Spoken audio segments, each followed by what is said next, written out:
আমাদের বরগুনা 2 আসন বামনা থানাধীন বুকবনি ইউনিয়ন রাস্তার এই বেহাল দশা। আমাদের বরগুনা জেলা 2 আসনের মাননীয় সংসদ সদস্য সাহেব যদি একটু আমাদের এই এলাকার দিকে কেয়ার করতেন তাহলে হয়তো আমাদের জীবন চলাচলের পথ একটু ভালো হতো।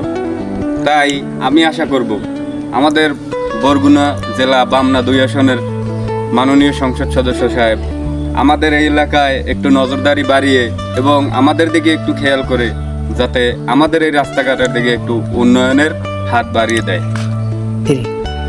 আমাদের এই বুকবনিয়া থেকে দৌতলা পর্যন্ত অন্তত জনসংখ্যা আছে প্রায় 20 থেকে 22,000।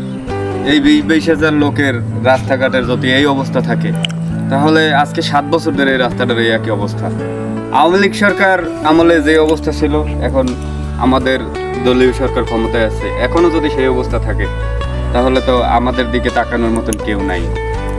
আমাদের সংসদ সদস্য মাননীয় নুরুল ইসলাম মনির সাহেবের দিকে দৃষ্টি আকর্ষণ করে আমরা এটা তুলে ধরলাম আজকের ভিডিওতে। আপনারা সবার কাছে এটাই অনুরোধ, আপনারা সবাই এই ভিডিওটা বেশি বেশি করে শেয়ার করে দেবেন যাতে এটা আমাদের মাননীয় সংসদ সদস্য নুরুল ইসলাম মনির সাহেবের কাছে পৌঁছে যায়।